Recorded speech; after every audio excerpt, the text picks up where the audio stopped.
Adelante, por favor. Muy buenos días. Con esta sesión empezamos un ciclo que organizamos en nuestra reunión colectiva que se ha hecho desde hace meses a partir de la pandemia, en el llamado Café del Instituto de Investigaciones Sociales. La idea es plantear dos temas que nos parecen sumamente importantes en la situación actual del mundo académico. Por una parte, la de esta mañana que se inicia y que seguirá con su continuación por la tarde, se llama Las razones de la autonomía universitaria. Habrá una segunda, otro tema que se tratará el jueves, el próximo martes 30 de noviembre, con el tema ¿qué política científica y tecnológica requiere el país? El día de hoy, entonces, iniciaremos esta primera sesión de este tema con 4 ponentes y daremos el paso al primer ponente, que es el doctor Francisco Valdés Ugalde, doctor en Ciencia Política, investigador del Instituto de Investigaciones Sociales, cuyas líneas principales de investigación son la reforma del Estado, la teoría de las instituciones y de la decisión social, justicia y equidad, y teoría política. El doctor Valdés fue director de la Flaxo. Por favor, doctor Valdés, inicia usted. Muchísimas gracias, Ira. Muy buenas tardes, muy buenos días a todos y todas. Es un placer estar aquí con la invitación del Instituto a hacer una reflexión y compartirla con ustedes sobre la autonomía universitaria. Y sin más, voy a empezar a dar algunas ideas a este respecto. Creo que no es indispensable hurgar en nuestras raíces, cosa que la costumbre indica y casi obliga, para comprender las razones de la autonomía de la universidad pública. Cualesquiera que fuesen los motivos de nuestros predecesores en la UNAM o los motivos del poder en contra de la libertad de la inteligencia, podemos pensar hoy esa institución, la autonomía universitaria, sin sujetarnos a la camisa de fuerza de aquella disputa de la que exitosamente salieron librados los universitarios gracias a personajes, entre otros, como Antonio Caso y Gómez Morín, y que dignamente han sabido sostener a pesar de los embates del poder. No es casualidad que la autonomía universitaria sea privilegiadamente un fenómeno iberoamericano.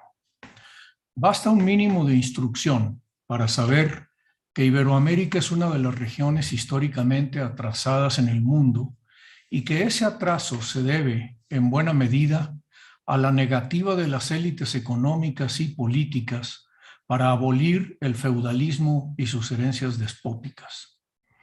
Sociedades clasistas y autoritarias, racistas y excluyentes, reacias a la identificación entre los derechos y las leyes, con élites patrimonialistas y pueblos que se han acostumbrado a morder el polvo y a temer levantar la cabeza. Y nótese que digo sociedades, no exclusivamente élites. La herencia iberoamericana, como lo dijo Octavio Paz, era la promesa de un, entre comillas, retoño de Occidente. Aunque hoy sabemos que mucho de lo universal de Occidente se originó y sigue siendo parte del Oriente. Este retoño que con dificultad se asoma a la vida muestra como una de las señales invaluables de su herencia la ilustración y el libre pensamiento que va con ella, que pese a contrarreformas y velos de superstición, se ha abierto paso en la cultura y dentro de ella, en las universidades, de manera muy singular. La autonomía universitaria nació como una reivindicación de libertad para pensar, investigar, hacer ciencia, arte y filosofía, para enseñar las profesiones y las artes y para transmitir la cultura a la sociedad, siempre nutriéndose de esta última. El núcleo fundamental de esta vocación de la universidad no ha cambiado. La estructura que la sostiene es la autorización, que a la vez es mandato para gobernarse a sí misma. Este gobierno de sí misma implica la garantía de los recursos necesarios para cumplir con su misión, la estructura administrativa para aplicarlos y la organización académica de sus cuerpos para la toma de decisiones que solamente competen a la universidad.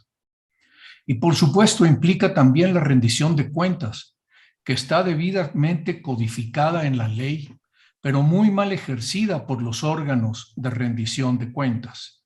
Véase nomás el estado que guardan hoy la función pública, la Auditoría Superior de la Federación o el Sistema Nacional Anticorrupción. Un estado peor que aquel que tenían durante el neoliberalismo, cuando, por cierto, fueron creadas estas instancias. Esta es paradoja de los tiempos. Esta estructura es la garantía de ejercicio de la libertad de cátedra, de investigación y de pensamiento. Esta estructura es producto de las luchas de los universitarios y de la sociedad por dotarse de órganos de pensamiento y educación.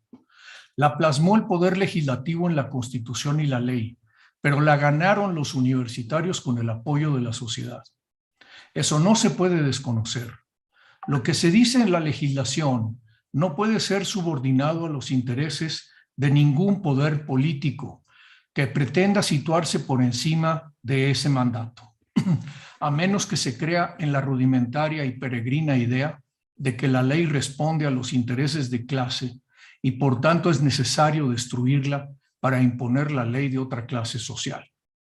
Contradecir a la Constitución y a la ley sería no solamente regresivo, sino una violación de varias de las disposiciones del artículo 1 constitucional concernientes a los derechos humanos, es decir, a los fundamentos, derechos fundamentales de cada quien y de todos. Dicho esto, paso a referirme rápidamente a dos objeciones que suelen hacerse a la autonomía y que no pocas veces son ocasión para el llamado a la intervención arbitraria del poder político o económico en su quehacer. Casi todas ellas tienen por común denominador la supuesta falta de servicio de la universidad a la sociedad. De un lado está el ramplón señalamiento de que los saberes universitarios no apoyan el crecimiento o el desarrollo económico. Por otro lado, se dice que la universidad está poco o nada comprometida con las causas populares, o de plano que no comparte el proyecto de un partido gobernante, como hoy en día se reclama y nos mueve a hacer este y otros foros, luego de las acusaciones hechas por el presidente de la República hace unas semanas. La primera objeción, que podríamos llamar, para seguirle el curso al insulto de moda neoliberal, fue muy abundante durante los tiempos en que el fundamentalismo de mercado inundó los pasillos del poder e intoxicó el espacio público. Según esta versión u objeción, la universidad debería ser un engrane principalmente técnico en la maquinaria económica para alimentar su voracidad. Se hizo parte del espíritu público dominante la idea bentamita del utilitarismo. Algo es bueno para el conjunto si le sirve según la finalidad de maximizar utilidades.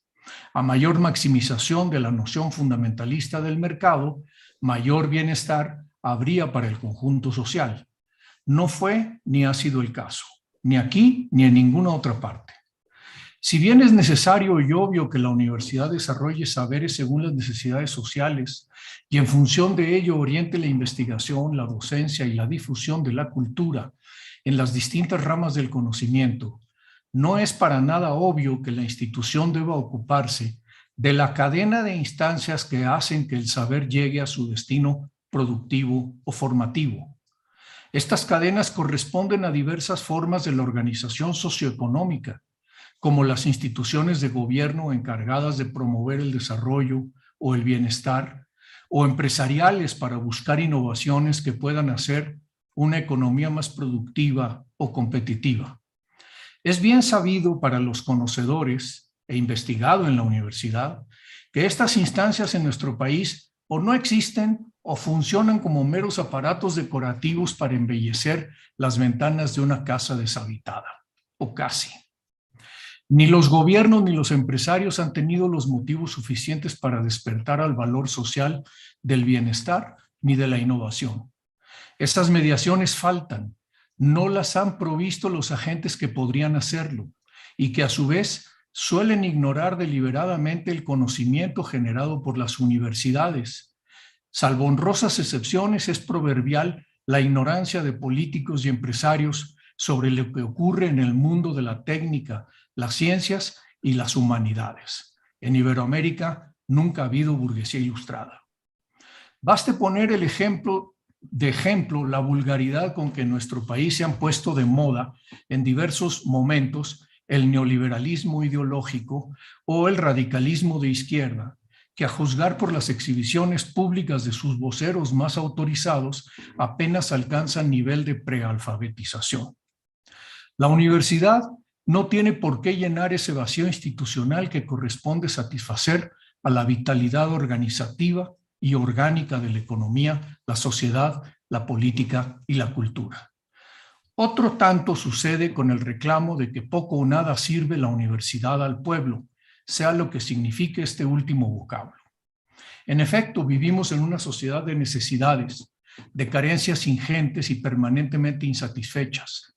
Vivimos en sociedades reacias al cambio, reacias a disminuir la desigualdad, a participar en la política, a formar sociedad civil, a inventar nuevas formas en el vínculo social.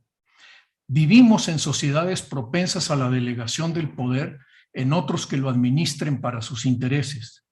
Bajo la apariencia de dinamismo y de convulsiones revolucionarias, le hace, por ejemplo, Nicaragua, se mantienen hábitos mentales que obstaculizan enfrentar esos problemas. Pongo algunos ejemplos. ¿Por qué nunca se ha incluido centralmente en la política económica y social del Estado el desarrollo social y la distribución del ingreso para acabar con la desigualdad y la pobreza? Ni entonces, cuando se levantaba la objeción neoliberal, ni ahora, cuando se levanta la objeción de izquierda radical. Si la sociedad mexicana se hubiese apropiado realmente de las potencialidades de la democracia, ¿por qué la necesidad no ha invadido el reino de la libertad? ¿Por qué los grupos más desfavorecidos y sus aliados de la inteligencia no han sido capaces, salvo honrosas excepciones, de entrar creativamente en la escena política para el cambio social? ¿Acaso son entes pasivos, víctimas permanentes que saben representar mejor que nadie ese papel, el de víctimas? ¿Por qué la universidad ha de llenar ese vacío que no son capaces de ocupar los sujetos que serían los depositarios de sus beneficios, de saber y de cultura? Va de suyo que la universidad tiene un compromiso con la sociedad, que no es ni puede ser un ente aislado, que la razón de su autonomía es para que bien realice las tareas encomendadas, a saber, la enseñanza, la investigación y la difusión de la cultura, la extensión de vínculos con la sociedad para poner a su servicio el conocimiento producido en sus aulas, para traer a la universidad, como lo hacen las ciencias sociales, por ejemplo, las demandas y problemas sociales y someterlos a escrutinio y promover formas para hacerles frente. Pero antes de exigirle a la universidad lo imposible, y nadie está obligado a hacer lo imposible, ¿por qué no hemos mirado a los vehículos de la información, del conocimiento y la cultura en la sociedad contemporánea, los medios masivos de comunicación? Mucho se habla de las redes sociales que forman un universo vital y estridente, pero un universo al fin que es insignificante frente al monopolio del 70% de la audiencia que ocupan solamente las empresas del oligopolio televisivo con los contenidos que ya conocemos, a pesar de unos cuantos espacios que albergan miserablemente la crítica. ¿Por qué el pueblo no aparece con su propia voz, si se quiere mediada por la creatividad de los expertos o de los políticos representantes, en la televisión y en la radio, como el agente central que debiera ser, según lo proclama el hoy gobierno en turno? Esto no sucede a menos que creamos que unos cuantos locutores desquiciados o gerentes editoriales son la voz del pueblo. Desnaturalizar a la universidad ha siempre sido ambición de los poderes económicos y políticos, que hoy se erigen en nuevos despotismos o que tratan de hacerlo. Para ello necesitan violentar o desfigurar las libertades de cátedra de pensamiento y de expresión. Y por cierto, necesitan estar aliados, como lo están en la ausencia de una reforma fiscal ya siquiera parecida a la que hoy pone en práctica el imperio puertas adentro. Hoy vemos al poder político hacer estragos en instituciones que se desmantelan y construir escuelas de adoctrinamiento, mientras deja sin tocar siquiera con el pétalo de una rosa fiscal a los verdaderos poderes económicos que son y han sido el obstáculo para la creación de un orden justo y son desvergonzadamente sus aliados y cómplices. La universidad no puede dedicarse a la sustitución de ineficiencias como la educación básica, sino que tiene la misión de esclarecer este y muchos otros problemas. También tiene la obligación de ofrecer alternativas y proyectos para la construcción de estas intermediaciones, pero no está obligada a hacer lo imposible, ser ella misma la que sustituya las responsabilidades de otros actores. Por eso y para eso es autónoma. Muchas gracias, Ira. Muchas gracias, Paco. Tendría ahora la palabra el doctor Roberto Rodríguez Gómez, doctor en Sociología por el Colegio de México, investigador del Instituto de Investigaciones Sociales, cuyas principales líneas de investigación, la educación superior comparada, política universitaria e historia de la universidad. Actualmente el doctor Rodríguez es director del Programa Universitario de Estudios sobre la Educación Superior. Por favor, doctor, adelante.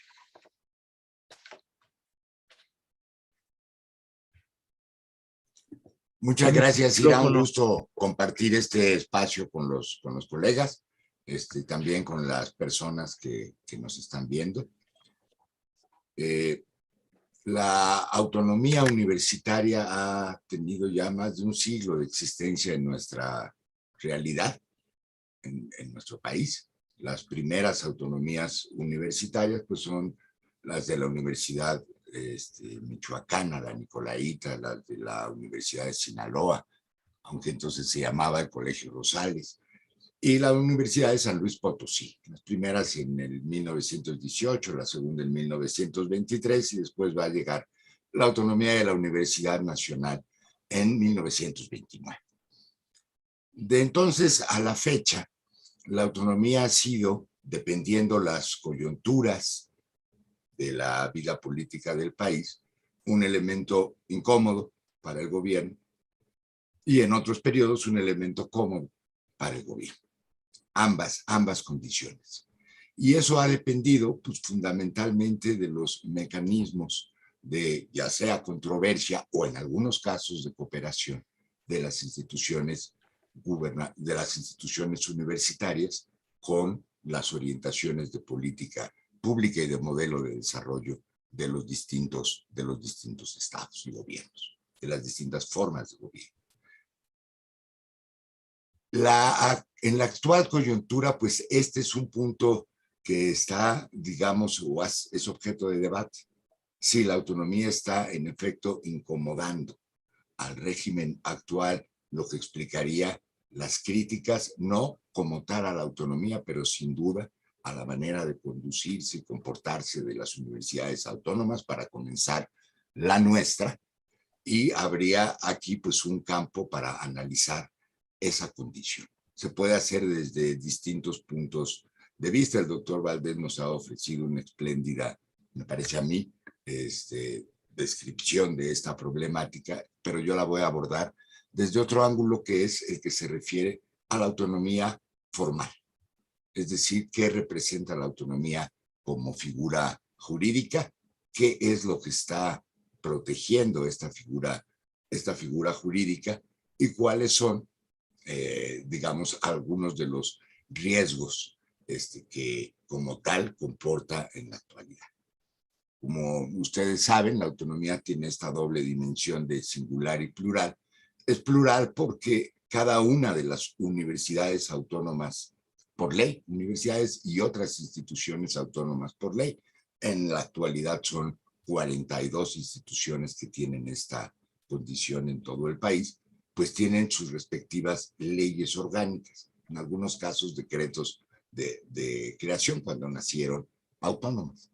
Y cada una de estas leyes orgánicas pues da, digamos, en un cierto margen, pues distintas atribuciones a las instituciones. Pero hay un marco general, aquel que fue puesto en la Constitución en 1980, derivado, dicho sea de paso, de una problemática más bien laboral, el crecimiento del sindicalismo en México, etcétera, pero dio las bases de la jurisdicción federal a la autonomía o las garantías institucionales para las instituciones autónomas por ley. Esta definición, que consta de apenas 12 líneas, es la fracción séptima del artículo 3º constitucional, ha sido pues objeto de incontables análisis. Al establecer una jurisdicción federal, pues establece también la competencia interpretativa de la Suprema Corte de Justicia de la Nación, que ha, digamos, emitido tesis y sentencias para explicar el significado y los alcances de la autonomía. Pero viendo a la letra lo que significa este artículo, perdón, esta fracción séptima, establece 4 que se pueden llamar garantías institucionales. No se pueden llamar, la Corte las ha interpretado como garantías institucionales. Son 4, es gobernarse a sí mismas, determinar sus planes y programas, fijar los términos de ingreso, promoción y permanencia de su personal y administrar su patrimonio. Esos son los 4 derechos para todas las universidades autónomas. Establece también varias obligaciones, aunque pocas veces se han acentuado cuáles son estas obligaciones. La primera, y tiene una gran complejidad, es aquel enunciado que dice realizar sus fines conforme a los principios del artículo 3º. Pero ocurre que el artículo 3º no tiene principios. Principios enumerados como principios, que diga estos son los principios para la educación en México. Lo que tiene son criterios y no necesariamente es lo mismo criterios que principios. Se presta a discusión si el marco de la autonomía es la totalidad del contenido del artículo 3º o son los criterios que en este se establecen. Desde la reforma de 1946 del artículo 3º, pues teníamos este texto que dice debe ser laica, debe ser democrática, debe ser integral, debe atender a los problemas nacionales, pero con la reforma reciente, la del 2018 del artículo 3º, se añadieron nuevos criterios. El principio de interculturalidad, el principio de equidad, el principio de igualdad sustantiva, que la educación en su totalidad debe ser gratuita, etc. Entonces, el tema es si estos nuevos contenidos de principios, que son criterios, tienen también la fuerza de presión sobre el contenido de la autonomía. Ello tendría como implicación, repito, formal, política sería complicadísimo, que las leyes orgánicas recogieran e integraran el nuevo contenido del artículo 3º. Entonces, esta obligación de realizar sus fines conforme a los principios del artículo 3º puede ser problemática a la hora del conflicto. La segunda, y esta es muy interesante, la obligación de respetar la libertad de cátedra e investigación, así dice el 3º. Entonces, no establece a la libertad de cátedra e investigación como un atributo de las instituciones. No son las instituciones las que tienen libertad de cátedra e investigación, sino su titularidad son las personas, porque es un derecho humano. Es derecho humano de los académicos y es derecho humano de los estudiantes, la libre expresión de ideas y su discusión.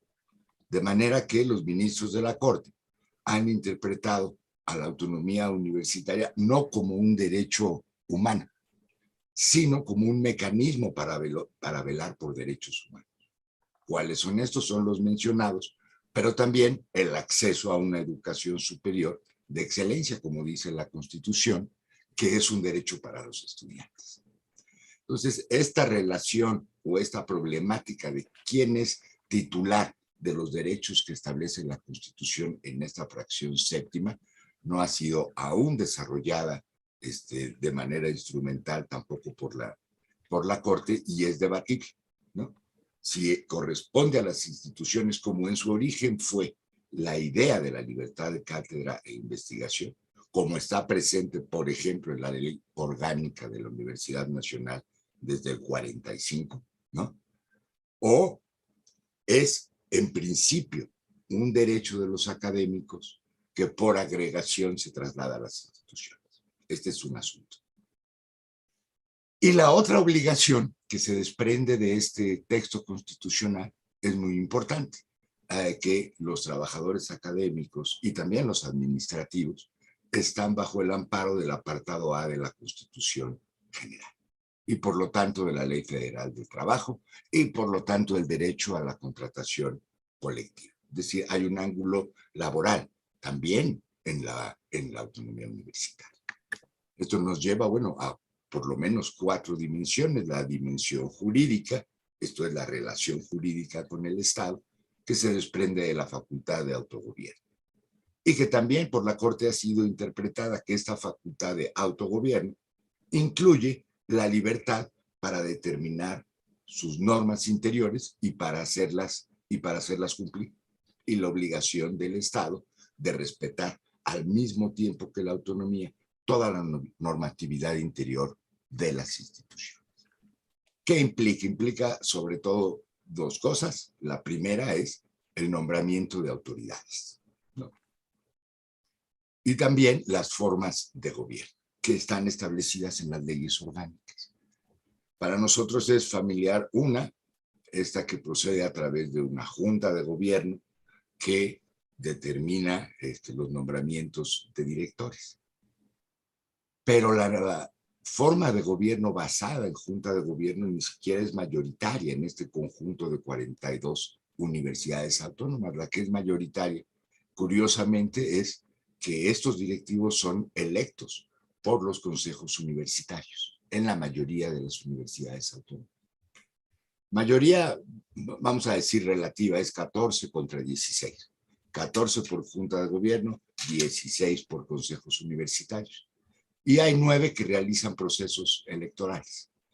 Sería difícil determinar, nada más a la vista de los datos, cuál es la forma de gobierno óptima, porque hay universidades de muy alto nivel académico que eligen a sus rectores y a sus directivos por consejo universitario. También entre las que realizan procesos electorales democráticos hay de distintos tipos. La Universidad de Aguascalientes, por ejemplo, hace elecciones, la Universidad de Querétaro también, la Benemérita Universidad Autónoma de Puebla. Y después tenemos Zacatecas, Oaxaca, Guerrero, en que realizan procesos electorales, y Sinaloa también. Entonces, hay distintas formas de gobierno en las instituciones autónomas y distintas maneras para la designación de autoridades. Y quizás sería difícil determinar en principio cuál es la más adecuada o la más apropiada, pero esa es una facultad de la autonomía. Termino por esta primera intervención con el tema de la autonomía de planeación. Eso es muy interesante. En el texto constitucional dice que las universidades tienen la libertad de fijar sus planes y programas, No dice de estudios, por cierto. Casi siempre que uno escucha planes y programas, se imagina lo siguiente, son los de estudio, pero no, son todos los planes y programas. Son los docentes, son los de investigación, los que se refieren a extensión, pero en general es una libertad de planeación. Y no se puede entender nada más como formular sus planes y programas, sino también la de llevarlos a cabo.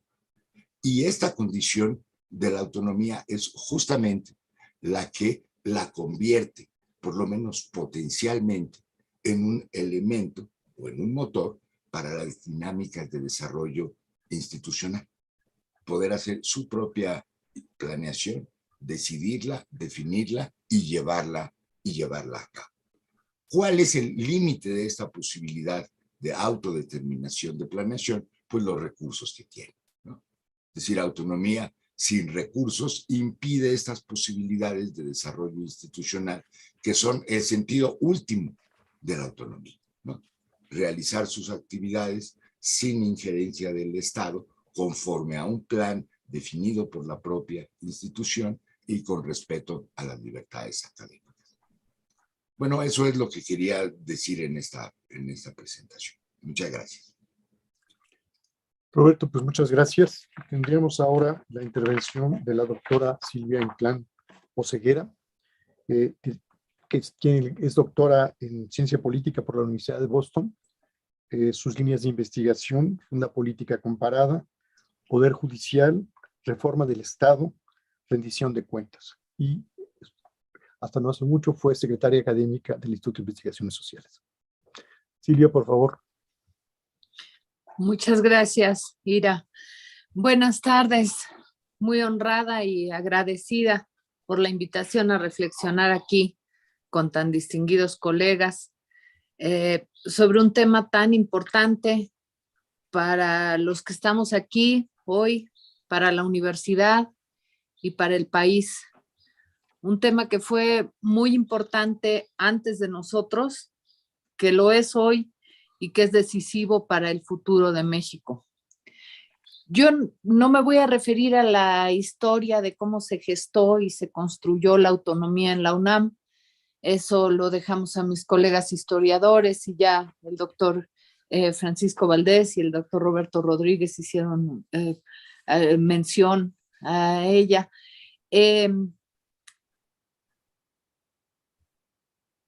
Sin embargo, no me voy a referir a ese proceso histórico, solo lo menciono para enfatizar y recordar las múltiples generaciones de mexicanos que se han ocupado de construirla, de ampliarla y de mantenerla ya casi por 100 años.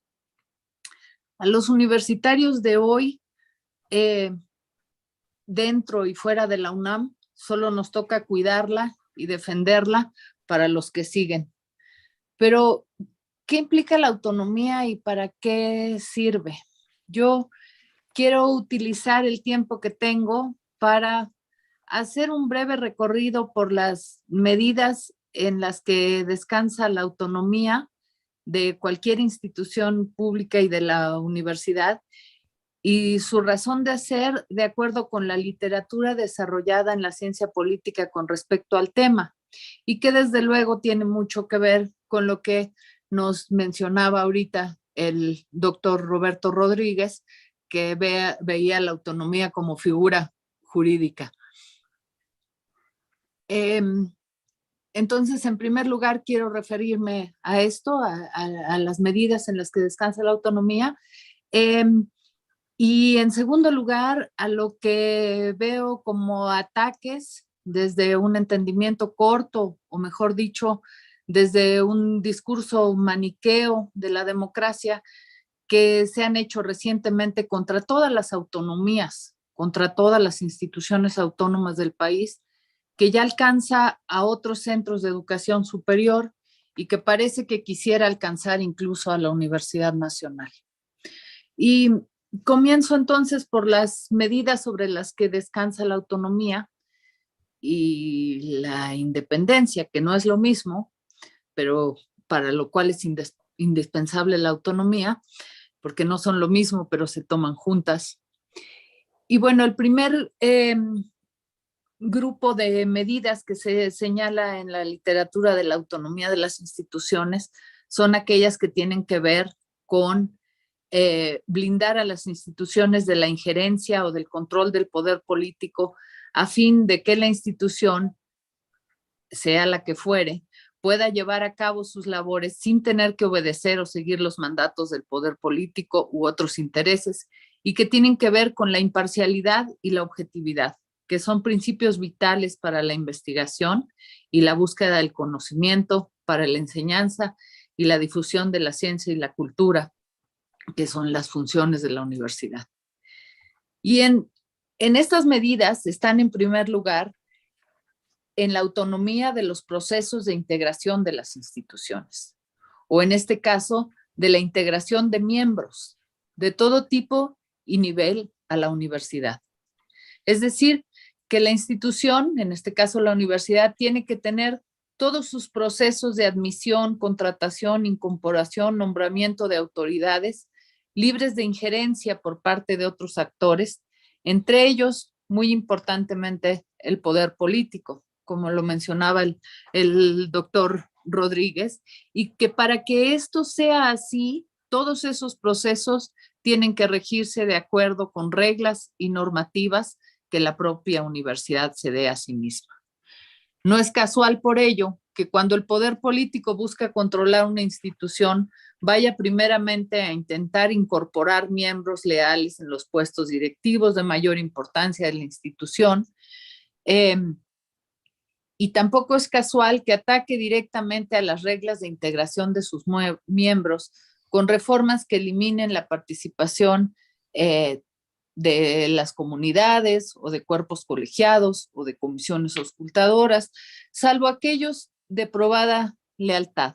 Como ejemplo me refiero, podría ser la nueva ley de ciencias y tecnología, a la que me referiré después. Pero son importantes todos los procesos de integración e incorporación de miembros. En el caso de las universidades, sean las del rector, que las del personal, que las de los alumnos. Para que haya autonomía, todos los procesos deben regirse por la normativa que la universidad se dé a sí misma. No es casual entonces que se ataque y cuestione el proceso de ingreso a la UNAM, tanto de alumnos como de académicos, como de autoridades. En segundo lugar, de acuerdo con la literatura, lo que señala es que para que sus funciones, en sus funciones una institución no pueda ser controlada por el poder político, es decir, para que pueda ser autónoma, debe existir un balance de poder al interior de la institución. Es decir, que al interior de la institución la toma de decisiones no esté concentrada tampoco, sino que se alcance necesariamente a través de la participación, la representación, la discusión, la deliberación en los procesos en los que todos los miembros de la institución o de la universidad participen o estén representados, como lo es en la UNAM y en la mayoría de los centros de investigación de educación superior. Pero para proteger esa imparcialidad y objetividad también se requiere la insularidad, a la que ya se refería también el doctor Roberto Rodríguez, y que tiene que ver con el aislar a la institución en su administración y gestión del poder político. Y para cuidar esa imparcialidad y objetividad es fundamental la autonomía en planificar, solicitar, gestionar y administrar su presupuesto, y conservar en todo momento la rectoría de su administración y gestión interna. Y en tercer lugar, la independencia y autonomía de las instituciones también tiene que ver con el espectro de sus competencias o facultades, y que en el caso de la universidad tiene que ver con la libertad de cátedra y de investigación, que obviamente se traducen en opiniones y voces libres de toda la comunidad. Y cada uno de estos elementos de la autonomía es importante, pero es el conjunto de medidas que protegen la imparcialidad, la insularidad y las competencias, las que garantizan, y con ella la independencia de la universidad con respecto al poder político. Y finalmente se agrega que tiene que estar consagrada, ¿no?, en el marco legal de máxima jerarquía posible.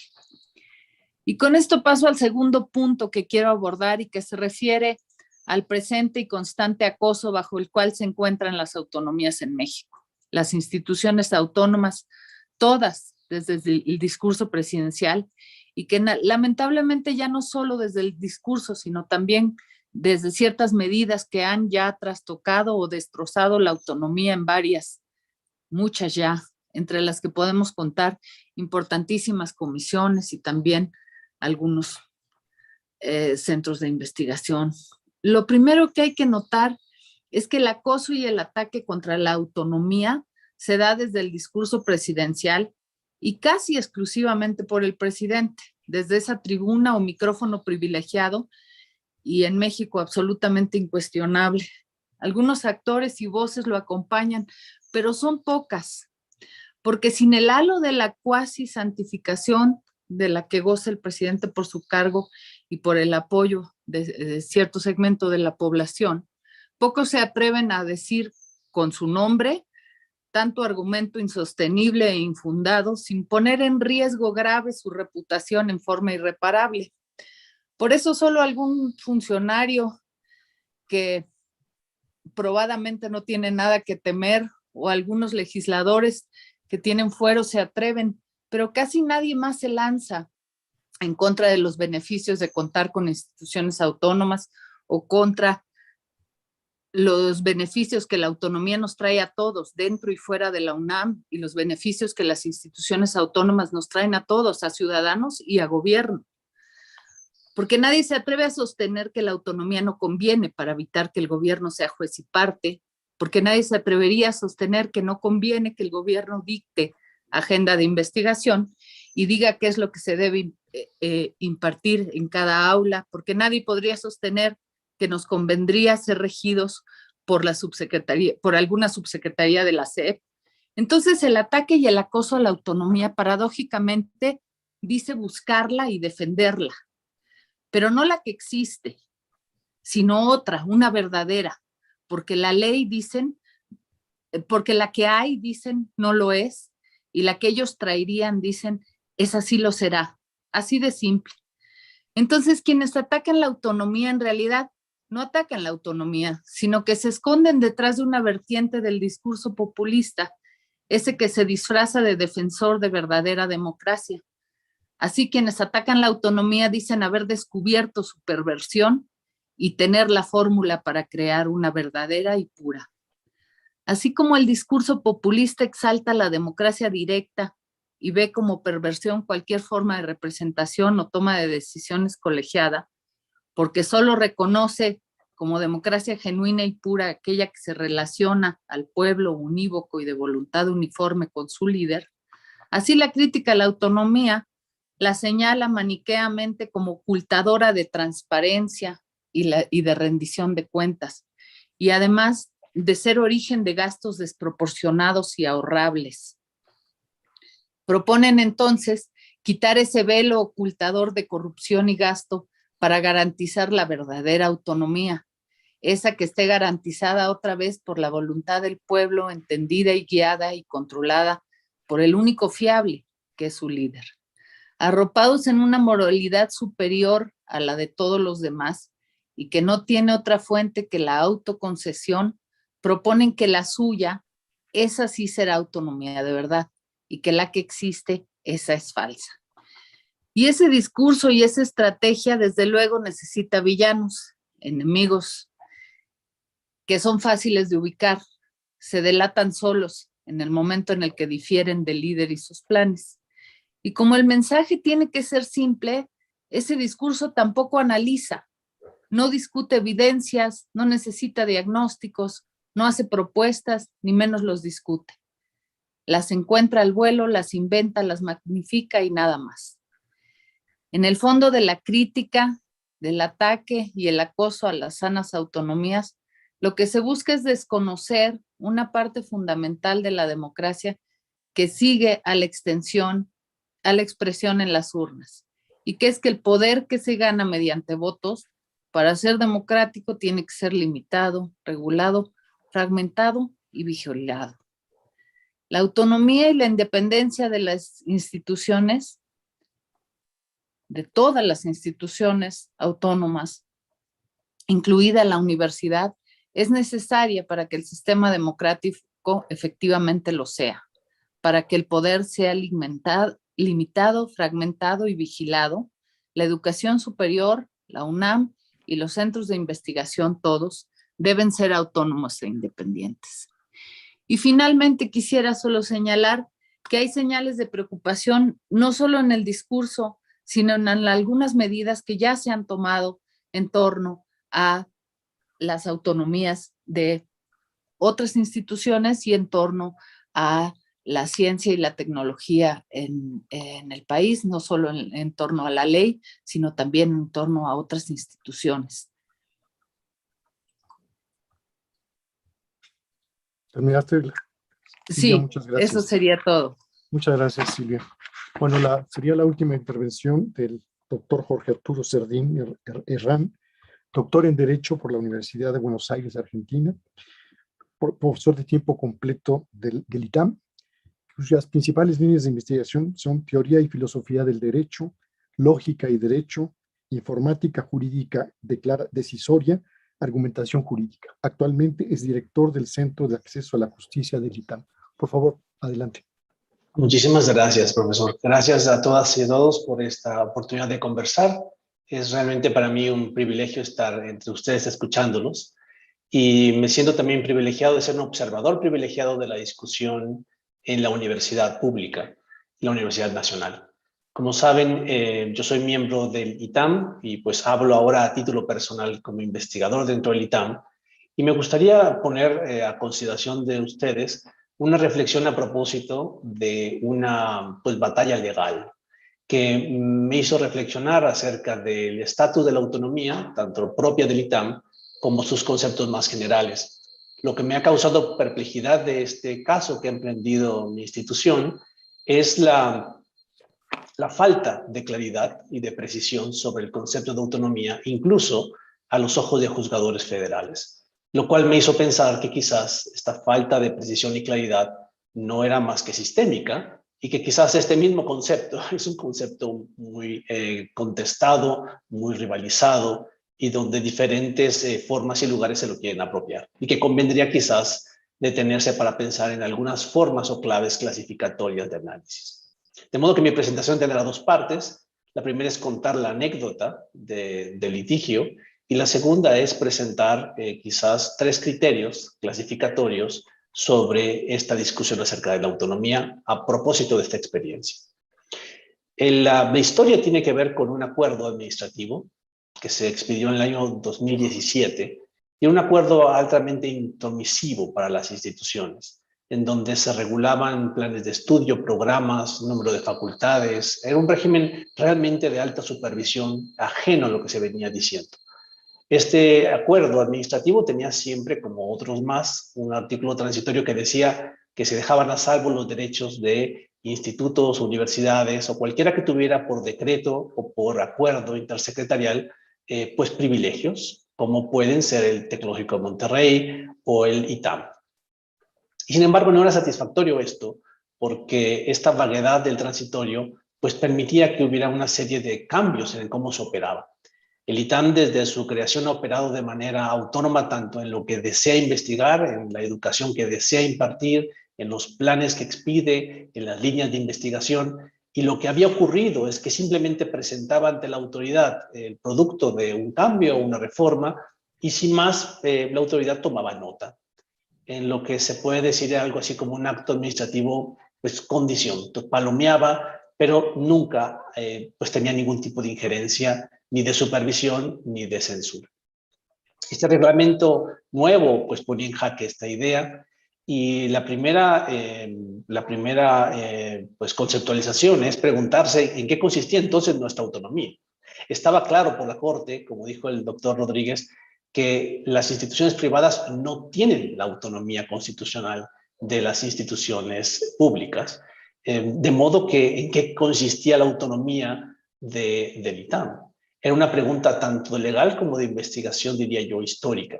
La categoría no era nada clara, porque de un lado era un decreto de creación sobre la base de un reglamento que ahora detallaré un poco más, pero por otro lado, porque el cambio constitucional al artículo 3º parecía pues establecer de una buena vez en qué consistía la palabra autonomía y que, pues salvo por el nombre, el ITAM no tendría el mismo tipo de autonomía cobijada en la Constitución.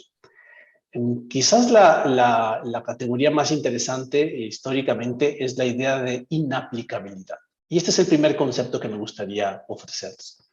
Fíjense que cuando uno piensa en las leyes, es muy común pensar que las leyes, siempre que están publicadas y vigentes, son aplicables a los casos. Y esto en realidad es anómalo. Piensen en esto. Una ley se publica, pero dice en un transitorio, entrará en vigor 60 días después de la publicación. Es atípico, porque es una norma válida, ha sido publicada, no ha sido impugnada, y sin embargo, nadie puede usarla por 60 días.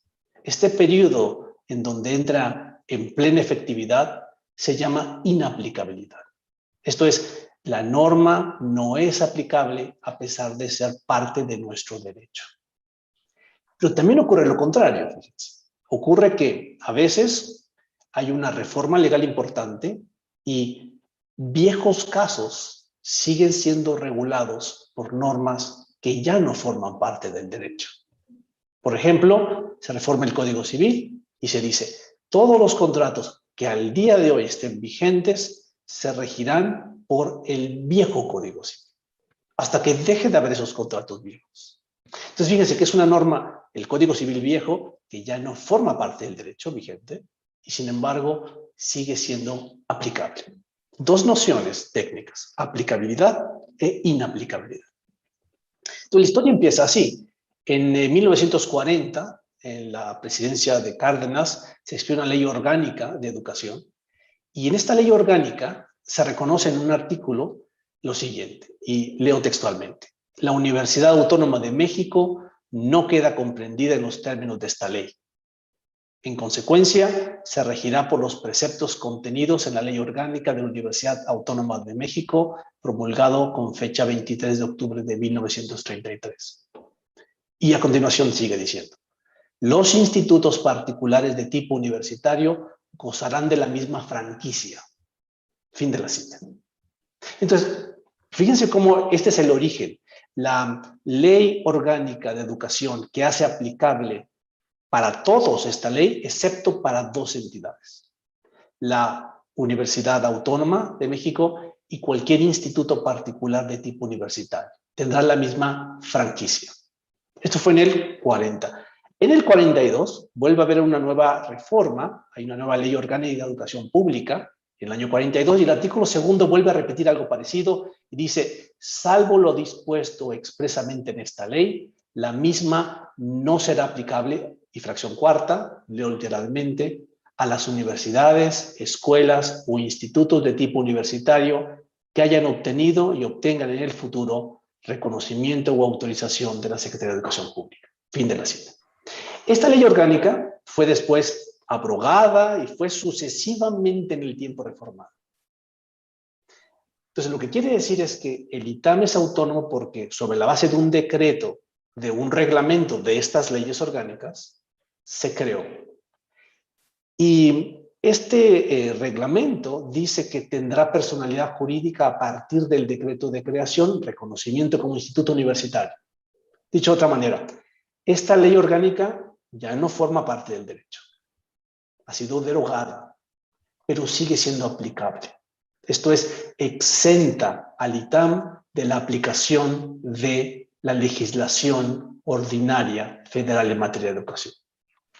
Y lo hace equiparable a la misma franquicia que tenía en ese entonces la Universidad Autónoma de México. Esto quiere decir de manera muy precisa, en el decreto de creación, investigar, crear cualquier plan, decidir sobre su plan docente, sobre su planta administrativa y cualquier otro tipo de decisión, y la autoridad solamente podrá, si no, más que reconocer y publicar sus títulos. Esta idea de aplicabilidad, inaplicabilidad, para el juzgador era realmente ignorada.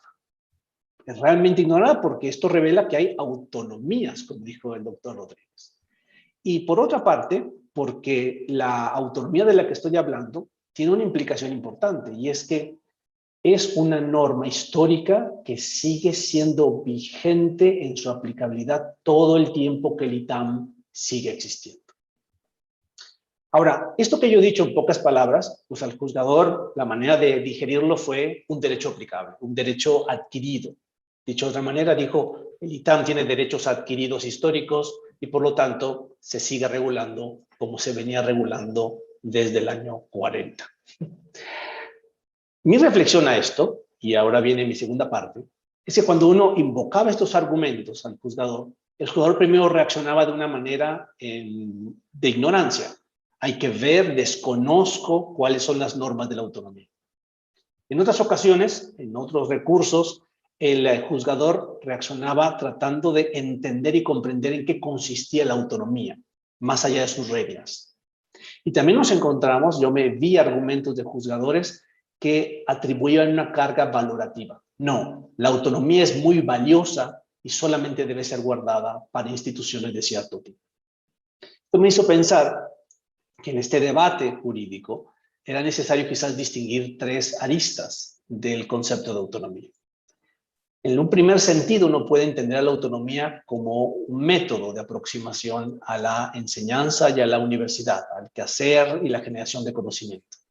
La autonomía como método es identificar las normas sociales o jurídicas que la constituyen sin prejuzgar su valía o disvalía. Es una pregunta de conocimiento. ¿Existe un marco que da formalmente autonomía o no existe? Una segunda entrada es la autonomía como teoría, un conjunto de pautas y enunciados generales que explican a la universidad a partir de este concepto. La explicación de qué es el quehacer universitario y qué hace la universidad pasa por teorizar formas de autonomía y entendimiento de la autonomía. Y en un tercer sentido, también existe la autonomía como ideología. Esto es cuando se afirma que la posesión de la calidad de autonomía es valiosa, en un doble sentido, fuerte y débil. Cuando una universidad o una institución es autónoma, implica que tiene valía esa institución y su quehacer, y si tiene valía su quehacer, es porque es autónoma. Es el sentido fuerte de la ideología autónoma. Y en un sentido débil, es instrumental. La autonomía como ideología dice que poseer esta calidad es valiosa porque es instrumental a otros fines valiosos, como puede ser el pluralismo universitario, la autodeterminación del conocimiento sin fines políticos, avance en la técnica educativa y de investigación. La autonomía facilita, permite, es instrumental a esto. Autonomía como método, como teoría y como ideología tienen como característica que son independientes conceptualmente. Alguien puede no creer que la autonomía sea valiosa, pero poseerla formalmente. Alguien puede nunca haber pensado ni teorizado acerca de su quehacer universitario en términos autonómicos, como lo había venido haciendo el ITAM, curiosamente. Y sin embargo, tener un régimen formal de la autonomía y pensar que es valioso tenerlo. Las razones para apoyar que haya normas autonómicas no tienen nada que ver con las razones a favor o en contra para lanzarnos a teorizar sobre la universidad desde el punto de vista de la autonomía. Las razones para defender la autonomía como ideología no tienen nada que ver con las razones para apoyar su teorización y para apoyar la creación de un marco formal de la autonomía. En fin, estas tres claves de entradas me sirvió un poco para clarificar la maraña que me encontré en el Poder Judicial. Y espero que de alguna manera sirva o abone al debate que tan ricamente ustedes han presentado. Muchas gracias. Bueno, pues les agradecemos a los cuatro ponentes sus ponencias. Evidentemente, el tiempo tan justo que tenemos todos, lo hemos hecho, ha sido perfecto. Tenemos todavía bastante tiempo para discutir y platicar. Yo sí quisiera hacer algunos comentarios para fomentar entre ustedes algunos comentarios que se pueden hacer y discutir Evidentemente estamos frente a dos politólogos, un sociólogo especializado en educación y un jurista. Entonces yo creo que ha sido muy rica la revisión que se ha hecho de lo que nos convoca a esta reunión. Yo diría, y rescatando, sin hacer de ninguna manera una síntesis, algunos asuntos que me parecen fundamentales. Sin duda, queda clarísimo la historia de la autonomía como se nos ha planteado. Y diría lo que ya dijo al principio el doctor Valdés, es un asunto que lleva más de 100 años. Cuando algo lleva 100 años, yo soy historiador, pues es que tiene un valor, es decir, es que ha funcionado. Esto es evidentemente un punto fundamental. Es decir, la autonomía ha funcionado hace 100 años, cuando muchas cosas se han cambiado, la autonomía sigue siendo un asunto fundamental, central, para la vida universitaria. Esto me parece absolutamente importante. Otro asunto que recojo es lo que decía el doctor Rodríguez respecto a los regímenes de las universidades públicas, estas 40 universidades, si no mal recuerdo, son 40, que permite también ver las diferencias, los matices entre todas las universidades públicas. Pero todas parten de la autonomía. Esto me parece un punto importante, es decir, es una figura sólida desde el punto de vista de la educación superior mexicana. Y esto me parece un asunto que no debemos perder de vista. En segundo lugar, creo también que hay tradiciones distintas en las universidades. Yo he tenido la fortuna en tiempos como académico de trabajar en diferentes tipos de instituciones. Y evidentemente la autonomía ha sido un problema que se plantea distinto tanto en una universidad como podría ser Puebla, como podría ser nuestra universidad, como podría ser la Universidad Michoacana, etcétera, como podría ser la Universidad de Guadalajara. Pero hay una historia, hay una tradición que debemos respetar, evidentemente. Es decir, en ese sentido es la autonomía. Cada uno decide cómo va a hacer las cosas. Y nosotros tenemos una larga historia, y esto no hay que olvidarla, donde se generó la autonomía fue precisamente en la Universidad Nacional. Y hay un punto que sigue siendo, y ahora en las circunstancias que atravesamos, que es la autonomía también tiene que ver, visto en perspectiva de lo que se ha dicho, fue evidentemente una idea central en el sentido del nacimiento de un país después de una revolución, México hablo evidentemente, en el cual era indispensable, y sigue siendo indispensable, la relación con el poder a través de la autonomía. Es decir, creo que ese es un punto nodal. No podemos perderlo de vista, y ahora tiene muchos vaivenes a los cuales ahora no tenemos tiempo de referirnos, en que la universidad, la UNAM, ha tenido serios problemas con el poder público. Yo creo que hay que aprender de esa enseñanza, hay que evitar esos enfrentamientos con el poder público. La universidad no los ha generado directamente. Eso me parece que es un punto fundamental. Hay otro asunto que también se debate en términos de que, diría yo, visto en perspectiva de lo que estamos viviendo en estos últimos tiempos, como nos comentaba el doctor Rodríguez, me parece muy importante también esto que señalan las reformas del 2018. Evidentemente se ha renovado, se ha modificado y inclusive enriquecido. Entonces esto habla que hay un camino trazado en la propia Constitución. Esto me parece que no hay que perderlo de vista. Y que, pues, evidentemente no se va a volver a reformar, evidentemente sería la idea, es decir, hay un avance importante que hay que cuidar y respetar.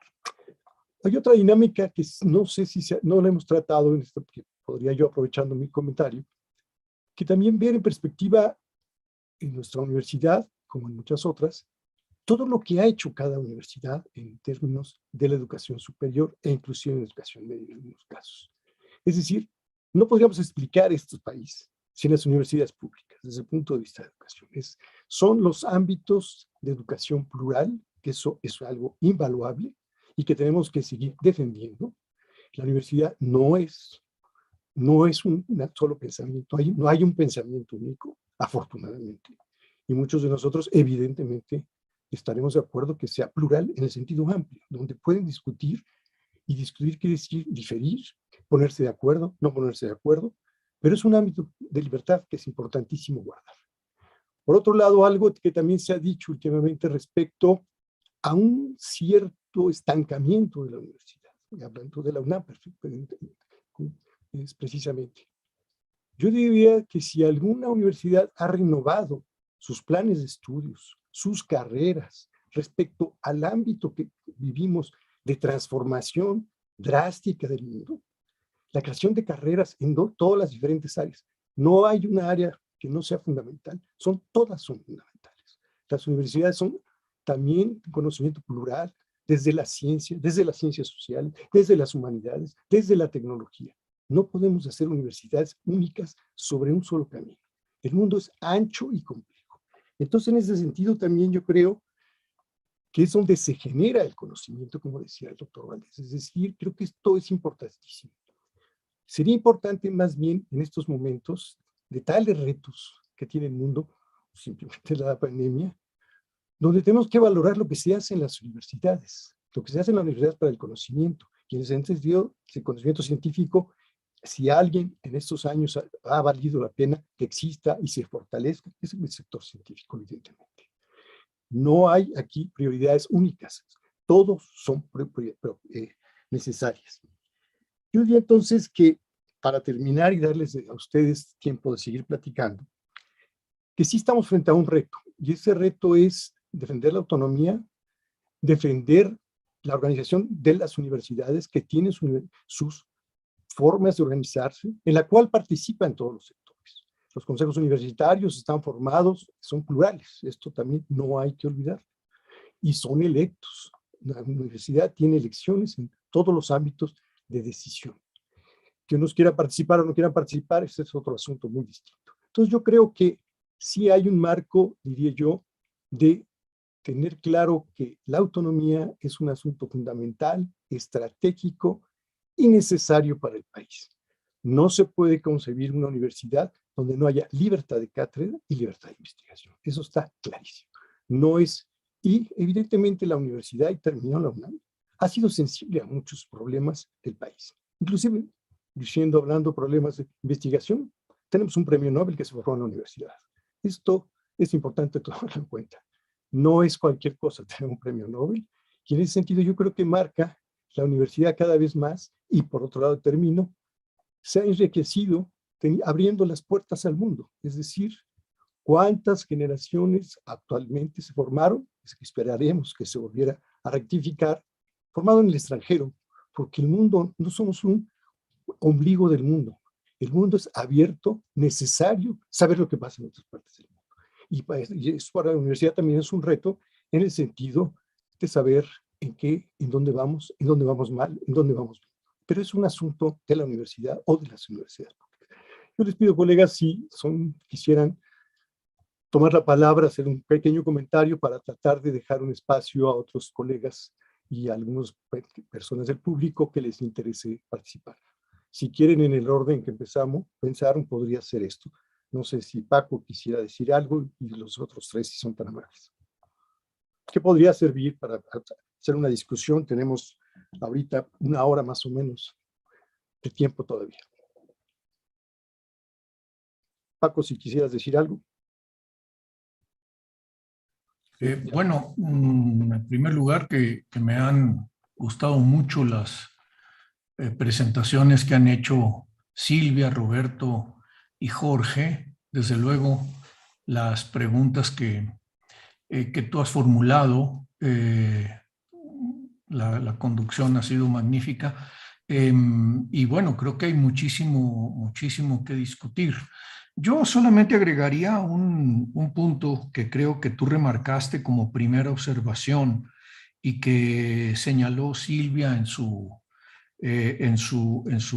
planteamiento, y creo que está implícito también en el de Roberto y en el de Jorge Serdio, porque al referirse, por ejemplo, al marco jurídico, que en ambos casos ambos se refirieron al marco jurídico de diferente manera, de la autonomía universitaria y del significado que tiene, se está haciendo referencia a una institución vieja, a una institución ancestral, una institución que ha perdurado. Y cuando los que analizamos instituciones nos enfrentamos a la duración de las instituciones, solemos tener dos tipos de reflexión, generalmente opuestas. Claro que hay muchos puntos intermedios. Instituciones que obstaculizan el desarrollo de algo, digamos, por ejemplo, una dictadura obstaculiza el desarrollo pleno de la participación de la gente en la decisión política. Pero la autonomía universitaria ha perdurado no como un obstáculo, sino como un facilitador para el crecimiento y el mejoramiento de la enseñanza, el mejoramiento de la investigación, el mejoramiento incluso de la oferta de innovación en muchos campos, y desde luego de la difusión de la cultura.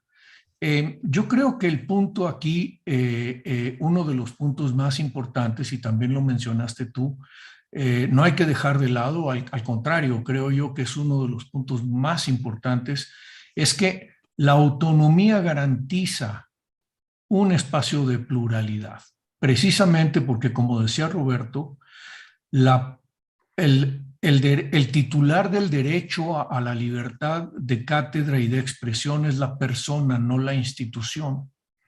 Entonces, si el derecho es de la persona, es de cada uno de los profesores y de cada uno de los cuerpos que discuten. Damos por supuesto, yo doy por supuesto, que un profesor no llega simplemente a decir lo que se le ocurre, sino que llega preparado y que por eso ingresó a la universidad y que tiene la preparación que probó al entrar a la universidad, al ser evaluado periódicamente, al estar discutiendo con sus pares, al demostrar que es realmente competente en términos de conocimiento, de saber, de capacidad de enseñanza, etcétera, etcétera. Es decir, no es una libertad de expresión gratuita ni puramente antojadiza, sino informada, formada, instruida, especializada para determinada finalidad.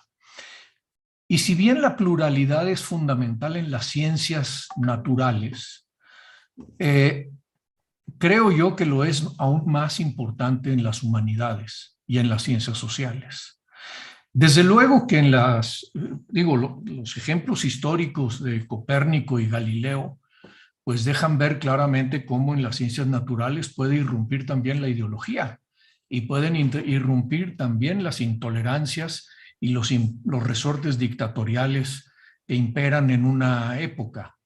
Pero desde luego y sin duda en las ciencias sociales, la tolerancia y la pluralidad es uno de los motores, y yo casi diría uno de los motores fundamentales sin los cuales no se desarrolla el conocimiento. El conocimiento no se desarrolla sin deliberación de pares, no se desarrolla sin interlocución entre las y los académicos y los estudiantes, por supuesto. No hay para un investigador, profesor, como es yo personalmente, mi caso, nada más rico que dar clases. Rico en el sentido de disfrutable y rico en el sentido de enriquecedor. Si de algo aprendo yo cada semestre, es de mis estudiantes, independientemente de que continúe leyendo, informándome, actualizándome sobre lo que las materias que yo quiero enseñar o trato de dominar lo mejor posible me corresponde hacer. Pero la interlocución con los colegas, la lectura de los otros, la discusión y el debate, incluso a veces intenso, fuerte, a veces incluso rudo en muchas ocasiones, ¿por qué no? Es un motor fundamental del pensamiento. Suprimir eso o creer que se debe tener una sola línea o que el derecho personal a la libertad de pensamiento e investigación y cátedra es un derecho que debe apropiarse por un colectivo, o sea, una institución, creo yo que es un error fundamental. Y en ese sentido, una política de gobierno hacia la enseñanza, hacia la universidad, hacia la investigación, no puede tener en sus valores fundamentales la dirección de una sola línea de pensamiento. No puede ser una sola línea de pensamiento la que domine dentro de una disciplina o de una universidad o de una determinada época histórica en el cumplimiento de las funciones universitarias. Y eso me parece que es uno de los aspectos esenciales. Y yo creo que además, para cerrar esta primera observación o segunda intervención mía, la forma en que se ha llegado en estos momentos a un nivel importante de pluralidad y diversidad en la práctica del conocimiento, es importante reconocerlo. La universidad pública ha madurado en México, ha crecido en México. Obviamente ahí el experto me desmentirá, el experto Roberto Rodríguez, que se dedica al estudio de la universidad propiamente dicho, o Rosalba, que nos acompaña, que conoce los temas de la investigación científica muy a profundidad, me desmentirán si no están de acuerdo, y espero que lo hagan, pero yo tengo la impresión de que ha habido una maduración precisamente por el establecimiento de cuerpos colegiados, por la intensificación del debate y por la diversidad de líneas de pensamiento, investigación y expresión en la cátedra y en la discusión tanto interna hacia la universidad como pública hacia afuera. Y en ese sentido, creo yo que la autonomía universitaria, decía yo al principio de mi primera intervención, que es una institución eminentemente iberoamericana, y creo que ciertamente algo hay de eso, porque si ha habido en algún lugar del mundo, en alguna región del mundo, una intensidad muy fuerte de luchar por la autonomía, ha sido precisamente en una región en la que se ha precisamente tratado de impedir la autonomía universitaria. Mientras que en otras latitudes con largas tradiciones, incluso milenarias, de pensamiento libre, no ha sido necesario institucionalizar esta autonomía de la misma manera porque es una costumbre incorporada. Es algo completamente, es como levantarse en las mañanas y lavarse la cara. Vaya, no requiere demasiada reflexión. Es casi un acto reflejo, un resorte automático, mientras que acá los latinos, los iberoamericanos solemos tener una gran dificultad, y lo tuvo España y lo tuvo Portugal durante sus dictaduras. Afortunadamente se recuperaron de eso y, por cierto, nos dejaron viendo el polvo desde ese punto de vista en cuanto a la institucionalización social, el enraizamiento social de la idea de libertad de pensamiento y la libertad de deliberación pública. Roberto, ¿quisieras añadir algo? Sí, agregar dos elementos. Uno es en dónde estaba la discusión sobre autonomía en los años recientes y hacia dónde se ha movido. Yo creo que de los temas fundamentales en el pasado reciente sobre los alcances de la autonomía, uno que cobró gran importancia fue el de las responsabilidades del uso de los recursos recibidos por las instituciones autónomas. Se abrieron sobre todo tres debates. Uno, si las universidades autónomas deben o podrían ser auditables por la Auditoría Superior de la Federación y por los órganos de auditoría superior en los estados. Eso ya es cosa juzgada, desde el 2000 se dijo, las universidades son parte del Estado, no son ajenas a él, y por lo tanto el legislativo tiene esa facultad a través de la Auditoría Superior de la Federación de revisar las cuentas. Y a la fecha, todas las autónomas, además, algunas de ellas muchas veces, la Autónoma de México, un total de 14 veces, han sido auditadas por la Auditoría Superior de la Federación en las diferentes modalidades de auditoría que existen, las que son solamente financieras, las de desempeño, todas. Ese es un primer ángulo. Y ya está perfectamente establecido que sí pueden ser objeto de auditoría. Y a veces de doble auditoría, porque las universidades en los estados reciben recursos de la Federación que pueden ser auditados por la Auditoría Superior de la Federación y recursos estatales que son auditados por los órganos auditados, de auditoría de los estados. Tiene su complejidad, pero eso ya está establecido. El segundo tema fue el de transparencia, las obligaciones de transparencia. Ahí la complejidad es que hay una ley federal de transparencia y después leyes de transparencia de los estados y no son idénticas. Y cada universidad, si fue creada por la federación, es el caso de la UNAM, de la UAM, de las dos universidades agrícolas, ¿no? Chapingo y la Antonio Narro en Coahuila, son objeto de la ley federal de transparencia. Las demás son objeto de las leyes estatales de transparencia y tienen distintas obligaciones, pero también ya es cosa juzgada. Deben responder a las normas de transparencia. La tercera es más complicada, la de control interno, es decir, la presencia de órganos de control interno definidos por las autoridades, ¿no? La función pública en el caso de nosotros, ¿no?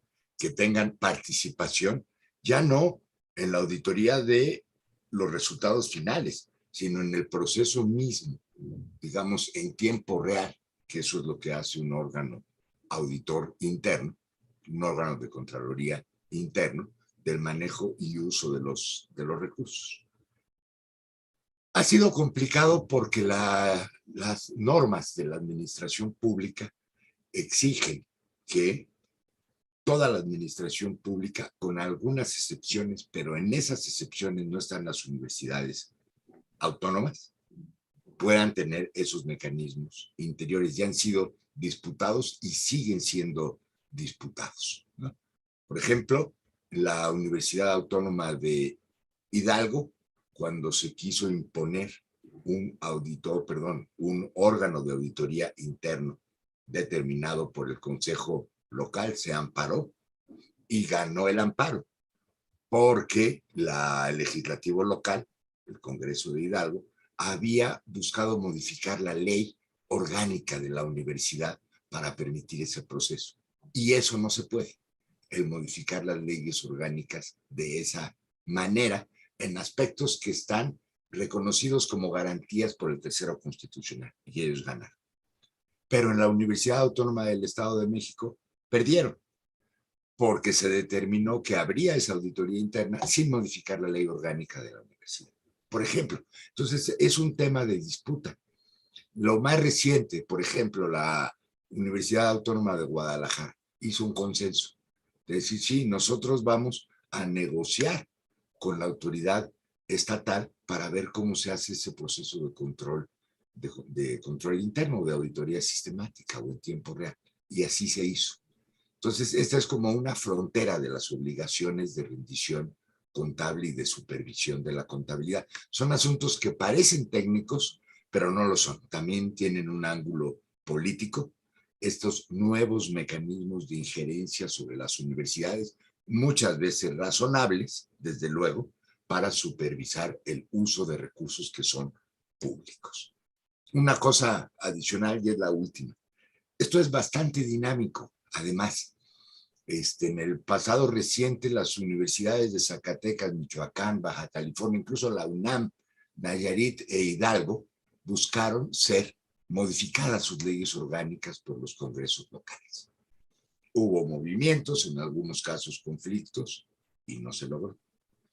De manera que cuando se promulga este año la Ley General de Educación Superior, incluye una nueva disposición sobre la autonomía, que se refiere al derecho de iniciativa. ¿Quién puede reformar las leyes orgánicas? Y la nueva disposición dice: ningún acto legislativo podrá contravenir lo establecido en la fracción 7 del tercero, en primer lugar. En segundo lugar, cualquier iniciativa o reforma de las leyes orgánicas deberá contar con los resultados de una consulta previa, libre e informada a la comunidad universitaria. De manera que una modificación de leyes orgánicas tiene que contar con esa consulta y con un acto de autoridad que emite el Consejo, el máximo órgano colegiado de autoridad, que es el Consejo Universitario.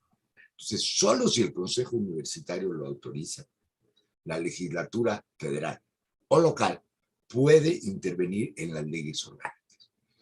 Eso dice la nueva Ley General de Educación. Es problemático porque entra en fricción con el derecho de iniciativa que tienen los ejecutivos y los legisladores, que está sancionado en la Constitución. Seguramente eso será un objeto de disputa en el futuro cercano. Por lo pronto, con ese nuevo marco, varias leyes orgánicas se están reformando, ya se reforman. La de la Universidad Autónoma de Chiapas recientemente, la de la Universidad de Guadalajara por este asunto de los órganos de control interno, y están en proceso de reforma la de la Benito Juárez, la Autónoma de San Luis Potosí, la Universidad de Querétaro y la Universidad de Sonora. Entonces, lo que a primera vista parece algo que está cristalizado, congelado, que son las leyes orgánicas, en realidad no lo están. Se están moviendo mucho y en estos momentos se están moviendo mucho más, ya buscándose apegar a esta disposición de una interacción entre los órganos colegiados de autoridad de las instituciones y los congresos locales. La última, solamente la Universidad Veracruzana tiene derecho de iniciativa, trató de ejercerlo, presentar una iniciativa de modificación de su ley orgánica, y el Congreso local lo que hizo fue congelarlo, ¿no? Y ahí espera y ahí esperará. Ni siquiera ha sido dictaminada, aunque se introdujo en el Congreso local hace 3 años. Entonces, tienen esas nuevas fronteras, pues, el asunto de la autonomía a través de la modificación de las leyes orgánicas. Eso. Gracias, Roberto. Silvia, ¿quisieras añadir algo? Bueno, nada más un comentario con respecto a que me surge después de la presentación del doctor Valdés, esta segunda intervención, y del doctor Roberto Rodríguez, y que tienen que ver con la importancia de la autonomía en la UNAM y en estas universidades autónomas para, en general, la autonomía de otras instituciones como los centros públicos de investigación y de educación superior, y que, como decía el doctor Valdés, hay distintas tradiciones y autonomías en cada institución, ¿no? Y como lo señalabas tú, y en eso radica la autonomía, en que cada quien autónomamente, ¿no?, construya su propia autonomía. Pero vemos en México en las últimas 2 o 3 décadas una tendencia en todas las instituciones de investigación y de educación superior a desarrollar al interior de universidades y centros públicos comisiones auscultadoras, mecanismos para la participación de las comunidades, y esto se había venido construyendo cada vez más como una tradición de respeto por parte del poder político a esos cuerpos y mecanismos de toma de decisiones internos de las universidades, que si bien el poder político conserva y todavía legalmente lo tiene la facultad de nombrar, por ejemplo, las direcciones en los centros públicos de investigación, se había construido a lo largo de las últimas décadas una cierta cultura de respeto por parte del poder político a estos mecanismos y comisiones, y que hoy parece que se quisiera desandar ese camino y retroceder a formas de tomas de decisión centralizadas o concentradas que había en el pasado. Entonces, en ese sentido, creo que es muy importante seguir discutiendo y construyendo la autonomía en las instituciones en las que la tienen, porque eso va siendo reflejo para otras instituciones que están buscándola y a la cual debería de ayudarse y propiciarse que se construya, ¿no?, mayor autonomía en las instituciones que todavía no la tienen. Nada más eso. Perfecto, gracias. Jorge. Gracias, Ira. Yo quisiera quizás comentar lo que a mí me ha resultado interesante en las participaciones, es que no conciben ustedes a la autonomía como un lugar vacío. Esto es, lo conciben como un lugar lleno de diferentes restricciones como libertad de cátedra, condiciones de pluralidad, de participación, a diferencia de la democracia, que muchas veces se concibe como respetuosa de derechos, pero que es un lugar relativamente vacío. Lo que emerja de procesos democráticos legítimos, pues eso es lo que uno tendría que sujetarse dentro de un marco institucional de derechos humanos. Pero fíjense que esto es una tensión, porque uno podría pensar, tanto como estrategia como conceptualmente, que si uno cambia la Constitución y agrega el mandato de uniformizar todos los regímenes de gobierno para que sean todos democráticos, alguien que por el otro lado de manera estratégica tenga una mayoría o pretenda tenerla, pues lo puede hacer como instrumento para eliminar ese contenido que creo que consensualmente todos ustedes creen debe tener la autonomía. Y de manera muy pronta, esto es, si un partido en el poder cree que puede influenciar elecciones internas abiertas en la UNAM, en la UAM, entonces el mecanismo estratégico es enarbolar el concepto de la democracia, claro, decir que es un lugar vacío legítimo y mandatar un régimen de gobierno que sea abierto, influenciable externamente. Y como ellos tienen todos los mecanismos y andamiajes electorales y de captación de intereses, pues fácilmente se les puede antojar. Fíjense que esto ahora, no políticamente, sino conceptualmente, quiere decir que hay una oposición entre autonomía universitaria y democracia. Esto es, no se cree, no se piensa que la autonomía deba ser un lugar desprovisto de andamiaje, sino ahora históricamente tenemos ciertas cortapisas, ciertas instituciones, modos de entendimiento de la autonomía y que no queremos que sobre pretexto de la apertura democrática se desdibujen por injerencias externas. Esto es una tensión conceptual, ¿no? Pero creo que también es una amenaza real. Creo que como la Constitución es cambiable como una ley cualquiera, teniendo mayorías, creo que es fácticamente posible que alguien adicione el tercero mandatando y abriendo una puerta a poder incidir de manera más eficaz en diferentes autonomías que hasta ahora han sido intocables. Me parece. No sé qué les parece esto. Entonces, quisiera, no sé, algún comentario más de los participantes y no damos a nosotros los colegas, hay dos aquí, si quieren tomar la palabra, Fernando o Salva. Fernando. Roberto y después Fernando. No, ok. Fernando. Sí, creo que Rosalba también pidió la palabra. Después. Yo nada más quiero hacer un comentario breve en relación con algo que dijo Silvia Inclán. Y es acerca de los tiempos de las universidades y los tiempos del poder político. En el mediano y el largo plazo, reconocer y respetar las autonomías siempre contribuye a la legitimidad del Estado. En el corto plazo, tratar de imponerse o de cooptar a las universidades parece darle beneficios a los gobernantes.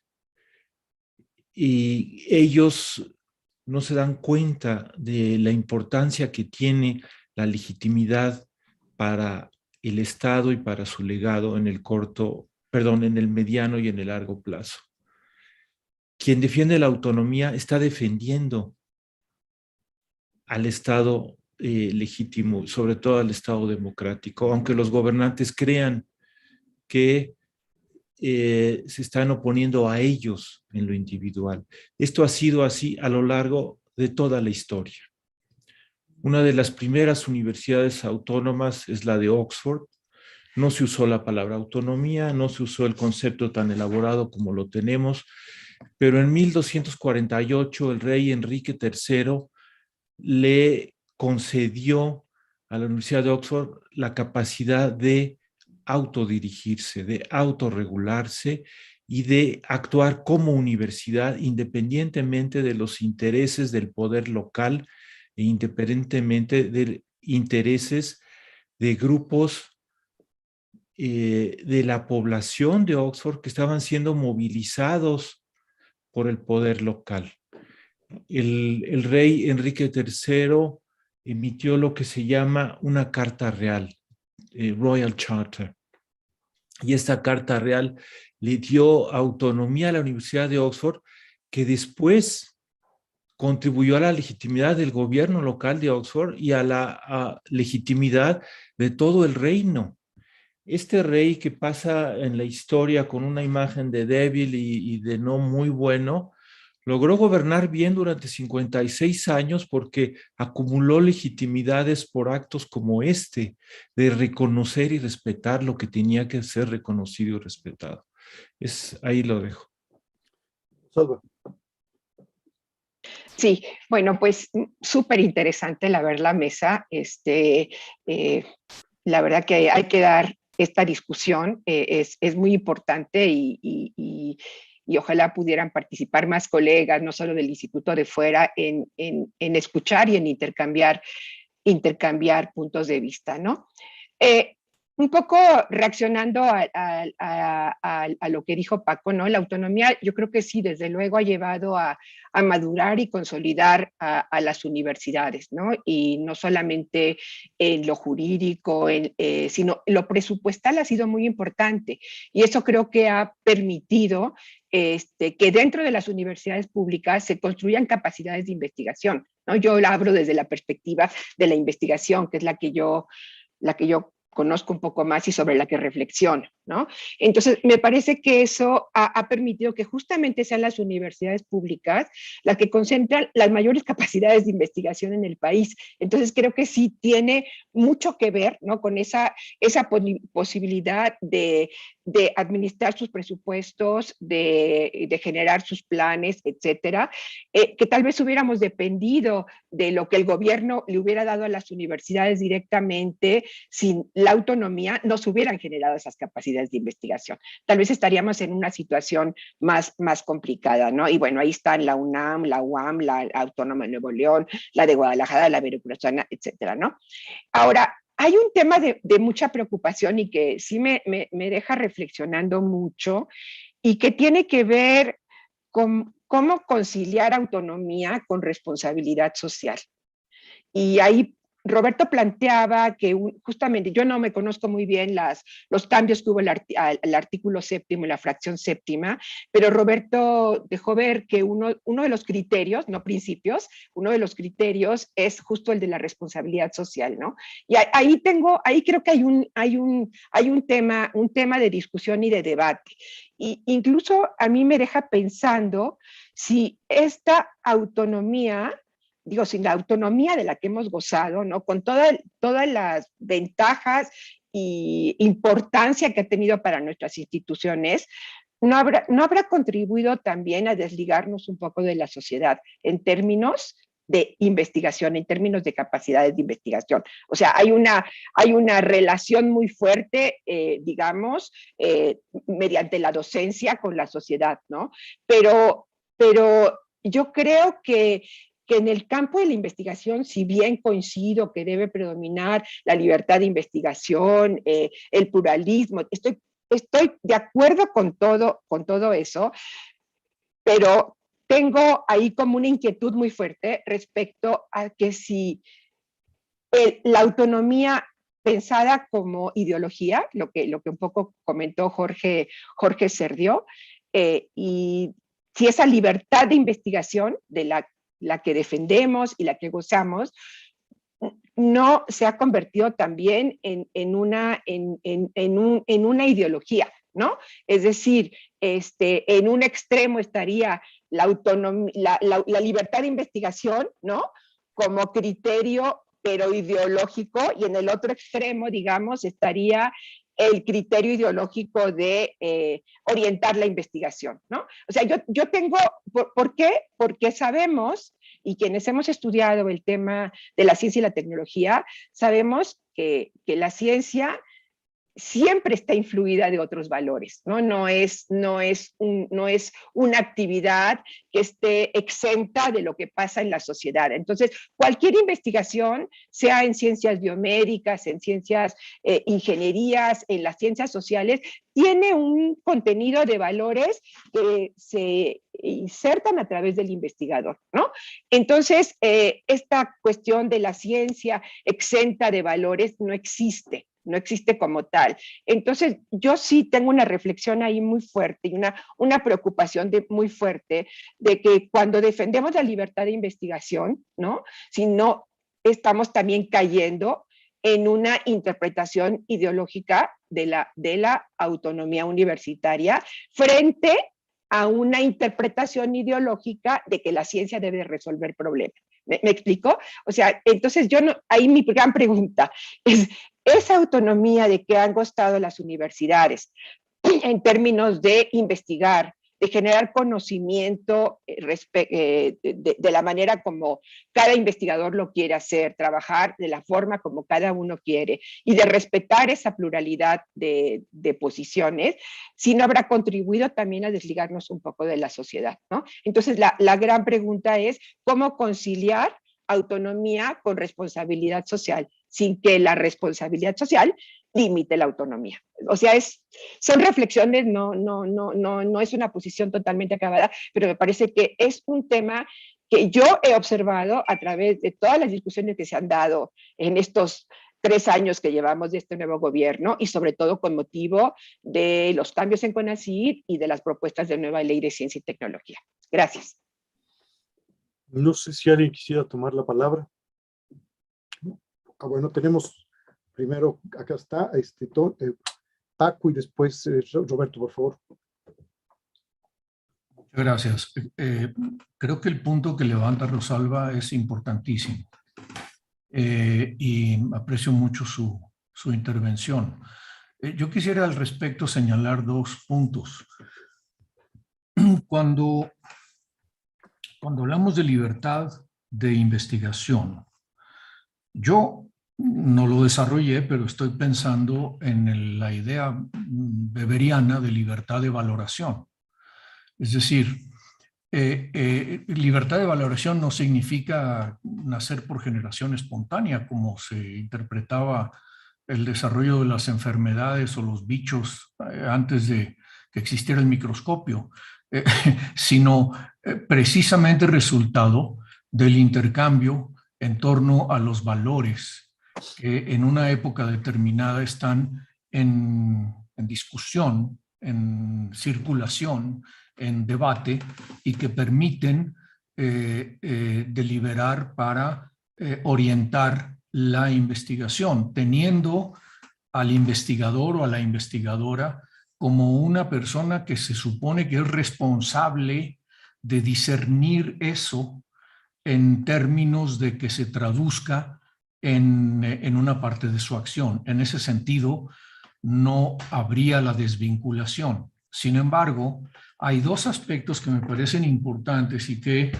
yo señalé en mi primera intervención que creo que están ausentes, que son las mediaciones existentes entre el ejercicio de la libertad de investigación, de cátedra y de difusión del conocimiento y la sociedad. En sociedades poco orgánicas como la nuestra, cuando digo poco orgánicas, ¿a qué me refiero? Vamos a ponerlo con un ejemplo muy simple. ¿Cuántas personas en México leen más de un libro al año? Si vamos a la estadística y vemos que los mexicanos leen, yo no tengo a la mano la estadística ahora, pero viendo la estadística y habiéndola seguido más o menos a lo largo de los años, uno se da cuenta de que hay muy pocos lectores en México y hay muy pocos lectores del conocimiento que se produce en las universidades. ¿De quién es la responsabilidad de cubrir esa brecha? Me parece que desde luego la universidad tiene que producir el conocimiento y tratar de difundirlo, pero la universidad no puede estar sola en esa tarea. En esa tarea tiene que ser acompañada por los medios de comunicación, por las editoriales, por las empresas, por el sistema de instrucción pública, que no generan en una sociedad, en este caso, los hábitos o el hábito que yo pongo, el hábito de la lectura, porque no hay necesidad de leer si todo te lo da transparentado TV Azteca o Televisa, o lo obtienes en las redes sociales y a través de unas cuantas caricaturas a través de Netflix. Entonces, hay un problema de mediación que creo que no se puede resolver exclusivamente dentro de la universidad. Se puede discutir y se puede pensar y se puede proponer en la universidad la forma de generar esos puentes, de establecer esas mediaciones, de crear esas instituciones, pero no puede hacerlo sola. No puede hacerlo sola frente al duopolio de los medios de comunicación, no puede hacerla solo mediante unas élites políticas que, como yo decía y sigo insistiendo, tienen niveles de prealfabetización en general. Y yo interactúo constantemente con políticos y sé perfectamente que lo que leen pues siguen siendo no más que los libros de autoayuda. Y si acaso llegan al segundo piso con los filósofos modernos como el coreano que son como el segundo piso de los libros de autoayuda y en fin, varios otros colegas muy renombrados que tienen grandes tirajes editoriales, pero que lo que dicen francamente no representa ninguna real asimilación del conocimiento producido respecto de la sociedad. En cambio, hay otras sociedades que tienen, en primer lugar, un nivel de formación o de instrucción más elevado y muchas mayores mediaciones entre las instituciones que producen conocimiento y aquellos interesados en conocerlas y aplicarlas. Y yo creo que esa es una característica de las sociedades atrasadas, como las nuestras. Entonces, pedirle a la educación pública, pedirle a la universidad, pedirle a los centros de investigación que realicen solos esa tarea y se reduzcan a los imperativos del poder político para realizarla, en mi opinión es absurdo. Es también una expresión de atraso. Va junto con el atraso. Roberto. Gracias. Gracias, Paco. Muchas gracias. Abordo también esta cuestión porque es central y me parece que es el eje de la discusión de estos momentos. Yo diría dos cosas. Yo entiendo la autonomía fuera de las dimensiones jurídicas, técnicas ya presentadas, pues básicamente como una relación de confianza y como una apuesta, ¿no? Es decir, el Estado apuesta a que instituciones como las universidades pueden llevar a cabo una función de manera más eficiente que el propio Estado. La docencia profesional, la investigación en ciencia, incluso el desarrollo de tecnología, que pueden hacerlo mejor. Confía en eso, apuesta a favor de ello. Para mí, el símbolo de la autonomía, para decirlo de alguna manera, a lo mejor es una exageración, pero para mí el símbolo de la autonomía es la ciudad universitaria, en donde están ya presentes todos los elementos, ¿no? Es decir, un respaldo financiero sin precedentes para que se desarrolle una universidad nacional de investigación con profesores e investigadores de tiempo completo, institutos, centros, la universidad, ciudad universitaria y su desarrollo. Y el Estado no interviene, están haciendo otras cosas, pero en comunicación con la universidad. No se explica, por ejemplo, todo este desarrollo de los institutos nacionales de especialidad sin la participación de la Facultad de Medicina.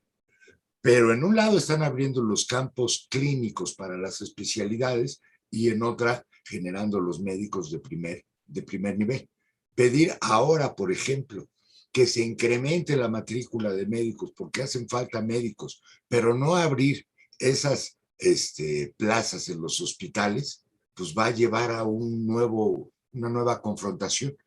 Para mí lo óptimo es una especie de zona intermedia, en que el Estado cumple con sus responsabilidades sociales, económicas, etcétera, y se puede apoyar en las universidades, en la capacidad que éstas tienen, incluso para anticipar agendas, temas y problemas. ¿Quién estudiaba, por ejemplo, virus hace unos años? Pues solo en las universidades, y ahora es el tema por excelencia, ¿no? O muchos otros aspectos, lenguas originarias, por ejemplo, también tema de las universidades desde siempre. Yo digo que esa idea de pensar que las universidades hacen solamente, digamos, ciencia abstracta o reflexión abstracta, me parece desmedida. Creo que hay un área intermedia en que es posible ponerse de acuerdo, ¿no?, en cuáles son las responsabilidades de cada quien, en lugar de confrontar con supuestos en el que las universidades no están atendiendo a los temas o problemas importantes del país o de la sociedad. Eso no es demostrable bajo ninguna evidencia, lo contrario es demostrable, pero a la defensiva, y no creo que sea el mejor camino, pues, para poder resolver este dilema. Yo tomaría 3 minutos antes de que Fernando hable. Nada más quisiera hacer un comentario personal en términos de experiencia, de responsabilidad social, que sería la siguiente. A mí me tocó hace años, con un tipo, yo trabajaba en el Instituto Mora, el director, hacer un libro de texto para primaria. Bueno, hacer un buen libro de texto es complicadísimo, muy complicado, en serio. En mi vida se me ocurre volverme a meter. Pero pensemos la desgracia que tenemos en términos de dónde está la educación primaria. ¿Dónde está la educación primaria? Esto es un talón de Aquiles. Todo lo que podemos discutir de responsabilidades sociales, me parece, pero ahí está el punto. Es decir, si no se mejora eso, es el talón de Aquiles. Sería todo. Fernando. Y luego Sergio. Gracias. Trataré de ser breve, espero lograrlo porque voy más o menos en la misma línea de Francisco Valdés y de Roberto Rodríguez. En el último sismo grande hubo mucho menos daños y mucho menos fatalidades que en el sismo del 85, porque había habido investigación básica que nadie sabía que se iba a poder aplicar cuando se desarrolló, de geología en la UNAM, y que se tradujo después en lo que Rosalba llama productos con responsabilidad social, mapas sismológicos, recomendaciones para los reglamentos de construcción, etcétera. Es muy difícil saber de antemano qué investigación va a tener este resultado en el tiempo que les conviene políticamente a los gobiernos. A la larga, casi todas las investigaciones básicas se aprovechan. No creo que ese polo que dice Rosalba sea eso, no creo que sea un polo opuesto al de los que quieren que todo esté dictado desde afuera. Es una posición mucho más responsable de las que de la que toman los que dicen que todo debe estar dictado desde afuera. Y concluyendo con esto, en el último sismo pudo haber habido todavía mucho menos daños y mucho menos fatalidades si el gobierno hubiera seguido apoyando las investigaciones que se estaban haciendo en el posgrado de ingeniería para pasar más rápido a esa etapa de aplicación. Les quitaron dinero a proyectos que estaban haciendo investigadores, profesores y estudiantes que hubieran salvado vidas. Ahí lo dejo. Sergio. Tu micrófono. Sí, ya lo tengo. Bueno, yo creo que la intervención de Rosalba Casas es muy oportuna y nos ha sensibilizado. Estábamos demasiado juristas, pero bueno, también es importante el lado del derecho.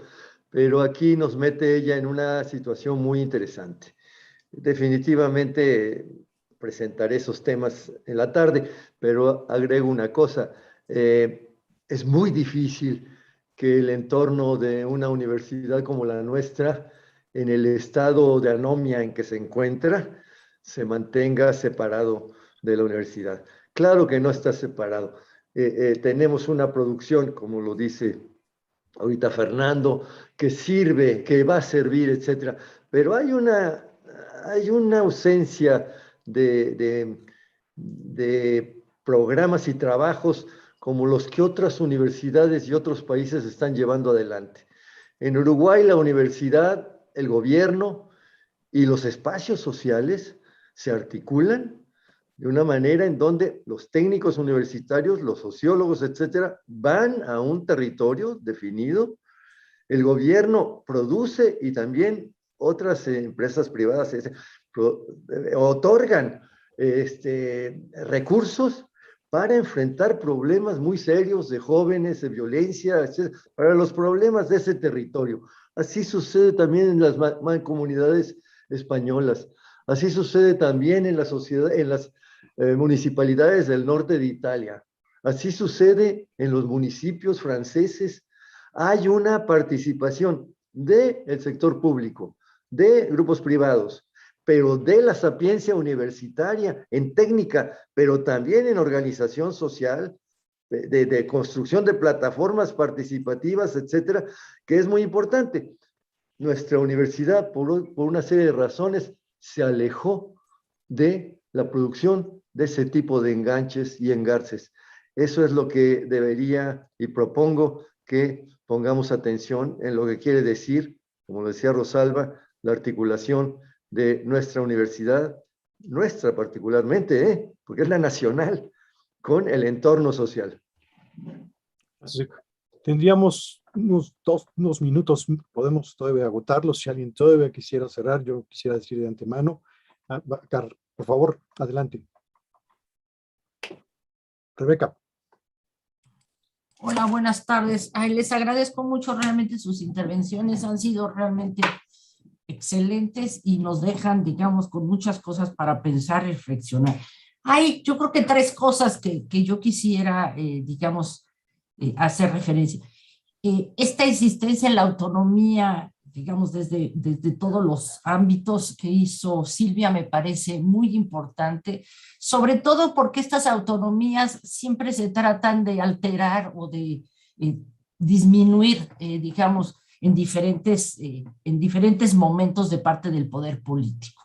Y aquí yo no solamente hablaría, y algunos de ustedes lo hicieron de manera indirecta, es decir, la autonomía no solamente tiene que ver con la Universidad Nacional y las grandes universidades, sino también con los centros públicos de investigación, los cuales, no hay que olvidar, están sujetos a otro tipo de reglamentación. Dependen del CONACYT y como tal están siendo atacados de esa manera, y que me parece que forman parte, digamos, no me parece, forman parte muy importante de donde se produce conocimiento. Entonces no hay que dejarlos de lado porque tienen, digamos, un lugar diferente a lo que pueden tener las universidades. La otra me parece, digamos, otro aspecto que me parece importante es que uno de los grandes problemas que siempre se ha tenido respecto a las universidades y, digamos, centros, etcétera, es que el poder político no le concede importancia al conocimiento. Y ahora resulta que con esta idea de, digamos, de que estemos ligados o que tengamos que ver con esta responsabilidad social, está ligada fundamentalmente a esta tensión que mencionaba Jorge, entre ¿por qué hay esta tensión y esta amenaza a la democracia y a la autonomía de las universidades, estos centros? Porque se quieren apropiar de ellos para utilizarlos, digamos, para sus fines. Entonces, me parece que estos son aspectos que hay que tener en cuenta y que son muy importantes, de hasta dónde, cuando estamos hablando en estos momentos de responsabilidad social, son realmente las universidades, los centros tecnológicos y demás los que tienen que ponerse a pensar en esto, o es, digamos, son los diferentes gobiernos a diferentes grados, digamos, de responsabilidad, de que volteen a ver a las universidades, a los centros, sobre el conocimiento que se produce. Y aquí el ejemplo algunos de los ejemplos que dio Paco, o el ejemplo último que dio Fernando, me parece que son precisamente el conocimiento que se produce en nuestras universidades, dada esta autonomía de la cual gozamos, y donde el poder político tendría que empezar a pensar en esto y no dejarlo solamente en esta idea de que las universidades son ajenas a lo que está pasando en este país. Es más bien el poder político el que es ajeno a acercarse al conocimiento que se desarrolla en las universidades, y no solamente el conocimiento científico, el conocimiento político, social, etcétera, que es tan importante y que tenemos tantas contribuciones, las cuales siempre pasan de largo. Solamente eso. Y muchas gracias por las intervenciones. Bueno, yo creo que casi estamos cerrando. Yo quisiera de verdad felicitar a todos los ponentes. Fue realmente muy interesante. Creo que nos sirve a todos, aprendimos todos. Yo no soy jurista y me parece muy importante estar al tanto del marco jurídico siempre.